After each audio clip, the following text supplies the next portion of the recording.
mu'minuna ikhwatun fa aslihu baina akhawaykum. Sungguhnya orang beriman itu bersaudara, maka damaikan antara kedua saudaramu. Rahimakumullah. Jadi menjadi beriman itu konsekuensi langsungnya berarti harus bersedia menjadi saudara bagi orang beriman yang lainnya, dan juga bersedia menganggap orang lain yang beriman itu juga saudaranya. Makanya dulu Nabi Shallallahu Alaihi Wasallam menyampaikan yang terbaik itu yang mengucapkan salam duluan, dan sampaikan salam baik kepada orang yang engkau kenal maupun kepada orang yang tidak engkau kenal. Sehingga hal ini menjadi tradisi dalam kehidupan Islam. Sampai-sampai beberapa abad setelah wafatnya Rasulullah Sallallahu Alaihi Wasallam, ada ulama itu mengatakan di antara hal yang paling berbeda dari kehidupan bersaudara di zaman Nabi dengan sekarang, di awal-awal Islam dengan sekarang, kata beliau, dulu orang Islam itu senang sekali bertemu dengan orang Islam. Bahkan ia tidak peduli siapa yang ia temuinya, dengan mudah ia mengatakan Assalamualaikum. Karena innamal mu'minuna ikhwatun. Saudaranya apa duluan? Semuanya ingin mendapatkan pahala terbaik, yang berinisiatif pertama menyampaikan dan mengucapkan salam. Bayangkan, assalam, keselamatan untukmu. Warahmatullah, rahmat Allah Subhanahu wa taala dan keberkahannya wabarakatuh. Di situ ada bukti bahwa kita mencintai saudara kita. Karena kalau nggak dicintai, nggak mungkin didoakan agar selamat. Jika dibenci, maka doanya pasti agar celaka. Ya. Kemudian yang kedua, di dalam salam ada bukti bahwa kita ingin Allah menyayangi saudara kita. Warahmat, kasih sayang dari Allah. Kenapa langsung dikaitkan dengan Allah? Karena ya jujur saja kita nggak sanggup memberikan kasih sayang yang sempurna untuk saudara kita, sebesar apapun rasa cinta itu. Jadi kita langsung minta kepada Allah SWT, ya Allah, sayangi saudaraku ya Allah. Nggak cukup sampai hanya di situ, kita juga bahkan meminta wabarakatuhu itu, meminta kepada Allah agar jangan pernah terhenti kebaikannya. Nah, rahimakumullah, ini yang nomor satunya harus kita sadari dalam setiap momentum, mengingatkan diri kita masing-masing tentang pentingnya ukhuwah Islamiyah itu. Persaudaraan, rahimakumullah. Karena nggak ada makna persaudaraan kalau hanya di teks pidato atau ceramah. Dia harus ada dohirnya. Dohir dari persaudaraan itu ya berangkat semuanya dari dalam hati.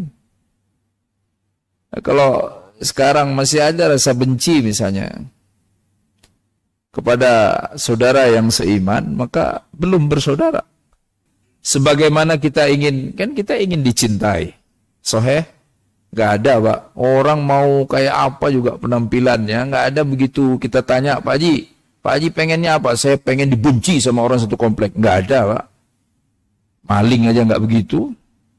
Makanya dia sembunyi-sembunyi kan? Ya, kalau dia pengen dibenci sekomplek, ya dia maling terang-terangan. Maka rahimakumullah, siapapun orangnya ingin dicintai. Maka karena ingin dicintai, Nabi sampaikan dalam hadis itu, tidak sempurna imanmu sampai engkau mencintai untuk saudaramu apa yang kau cintai untuk dirimu sendiri. Masya Allah. Nggak ada kita mencintai keburukan untuk diri kita. Semua yang kita inginkan kebaikan. Walaupun mungkin kita belum tentu selalu berhasil melakukan yang baik, tapi pengennya pasti yang baik. Maka inginkan juga kebaikan untuk saudara-saudara kita. Yang kedua, rahimakumullah, kita ingin sekali untuk ditolerir. Semua sama. Nggak pengen disalahkan. Nggak pengen disudutkan. Siapapun orangnya.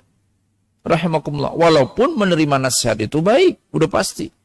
Tapi semua orang lebih senang untuk Ditolerir rahimakumullah. Bukan dianggap selalu benar. Karena kalau dianggap selalu benar berarti kita udah berubah jadi nabi. Enggak. Kita senang sekali kalau orang-orang sekeliling kita mengerti. Sahih bapak-bapak?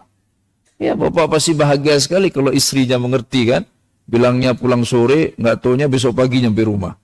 Si istri begitu nyampe ke rumah tetap tersenyum cantik. Masya Allah. Bahagia nggak Pak? Bahagia banget lah. Terlambat ngaji, kita semua pernah ngaji pasti lagi kita kecil.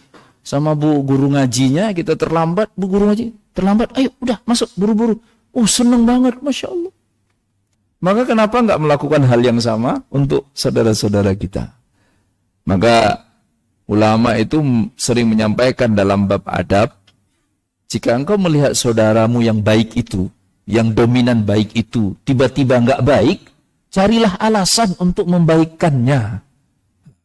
Inilah yang sering diingatkan oleh para ulama, bahwa umat ini tidak pernah diberikan tugas oleh Allah untuk menjadi pemvonis, pemberi vonis. Sahih? Ya. Maka kan Islam nggak main-main, kayak kalau kita belajar fikih, bapak-bapak pasti belajar fikih ya. Kalau maling, pencuri, potong tangan, ya. Terus ada yang nanya, Ustaz, wah berarti kita ini ada maling sendal Ustaz, kapan kita potong tangan? Ya nggak bisa lah, kita bukan pemvonis, harus ada sistem peradilannya yang diakui oleh negara. Nah, baru kemudian itu bisa dilaksanakan, rahimakumullah. Maka saudaraku yang dimuliakan Allah Subhanahu wa Ta'ala, cintailah untuk saudara kita apa yang kita cintai untuk diri kita sendiri. Yang ketiga, rahimakumullah, yang terakhir dari ayat ini, innamal mu'minuna ikhwatun fa aslihu baina akhawaikum. Maka islah, ambil peran untuk mendamaikan. Ini yang kadang-kadang kita nggak siap. Ya, kalau orang sekarang istilahnya macam-macam. Ada yang menyebutnya dengan istilah preventif, antisipatif, ya, atau menilai risiko dan sebagainya. Apapun, sebaik apapun urusan di dunia ini selalu ada risiko, dan itulah salah satu alasan penting perbedaan dunia sama akhirat. Udah baik banget Pak, sholat subuh, apa kurang baiknya coba? Pahalanya berlipat, silaturahim, hati tentram. Ada resikonya. Apa resikonya? Kita capek harus bangun kan. Pertanyaannya, ada nggak resiko begitu dalam surga? Nggak ada. Nggak ada. Makan banyak banget. Terus ada yang ngingetin, misalnya di surga, jangan kebanyakan, kolesterol. Nggak ada Pak. Nggak ada. Bismillah aja, makan aja terus. Ya. Resiko itu cuma ada di dunia ini aja. Hal-hal baik, sebaik apapun selalu ada resiko. Nah, kita kadang-kadang lupa bahwa ukhuwah itu, persaudaraan itu ada resiko. Dari awal. Dari awal Allah sudah ingatkan ayat ini. Innamal mu'minuna ikhwatun fa'aslihu. Orang beriman itu bersaudara, maka damaikan. Allah nggak sebutkan mereka akan berantem, mereka akan berkonflik, maka damaikan. Enggak, Allah nggak sebutkan masalahnya. Allah langsung sebutkan solusinya. Apa artinya rahimakumullah? Jangan jadi bagian masalah, jadilah bagian dari solusi. Jadi nggak perlu harus berkonflik dulu, baik zahir maupun batin, tapi langsung saja saya ambil bagian berpihak pada yang mendamaikan. Jangan berpihak pada para pihak, jangan. Yang mendamaikan aja. Udah selesai masalah. Coba kalau semuanya begitu, rahimakumullah. Ada perkara apapun, enggak, oh ini si fulan salah ini. Si B, si A yang benar. Nanti perkara lain, oh ini si C.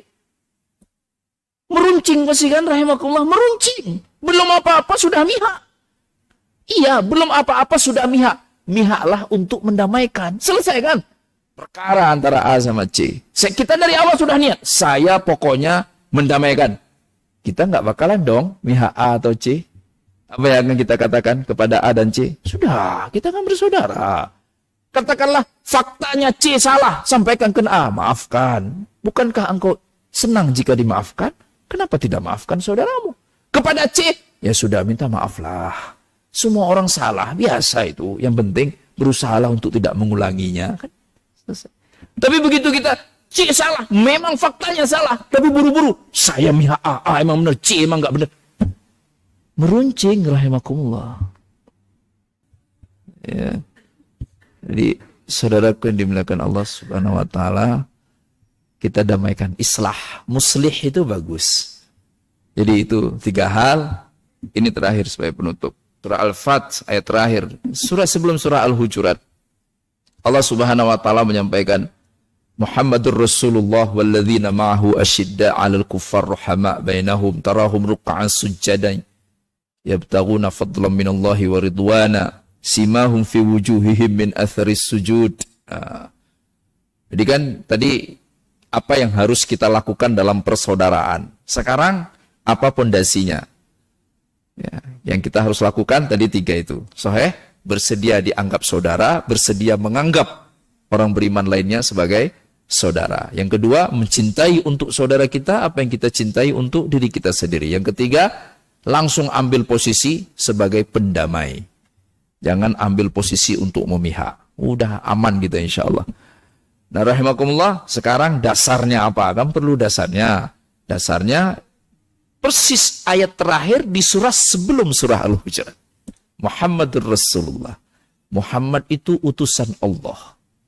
Masya Allah. Terus apa kaitannya dengan urusan persaudaraan kita?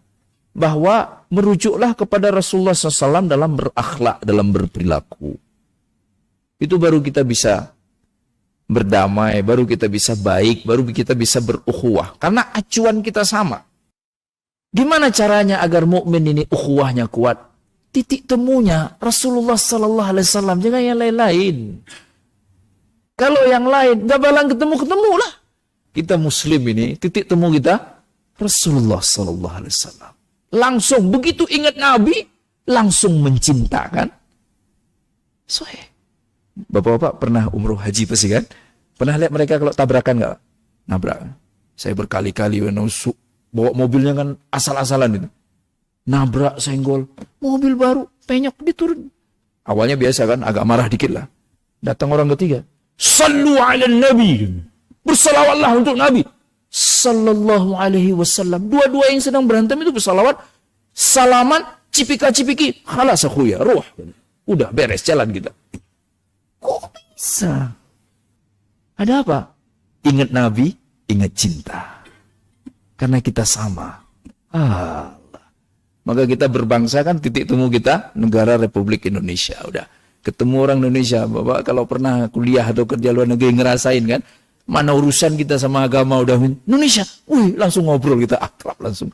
Masya Allah. Ya. Sama Islam juga harusnya kan begitu. Rahimakumullah. Nabinya Muhammad Sallallahu Alaihi Wasallam. Harusnya langsung ada rasa cinta. Nah ini pondasinya. Kemudian yang kedua, rahimakumullah, Muhammad Rasulullah walladzina mahu asyidda 'alal kuffar ruhama bainahum. Kasih sayang. Dasarnya apa? Dasarnya harus ada kasih sayang. Rahmat. Rahmat itu apa? Memberi. Itu arti dari kata rahmat. Rahim. Memberi. Kun lil yatimi aban rahiman, kata Nabi SAW. Jadilah untuk anak yatim ayah yang rahim. Ayah yang rahim itu apa? Ayah yang cerita-cerita saya kasihan sama. Bukan. Ayah seorang bapak yang senang berbagi dengan anak yatim. Ya kan? Rahim, rahmat. Rahmat itu berbagi, rahimakumullah. Rahmat itu bukan bercerita, bukan ceramah. Berbagi. Ini kalau kita duduk-duduk begini nih, tiba-tiba ada yang masuk bawa yogurt, Pak. Masya Allah. Ini orang yang rahim sekali.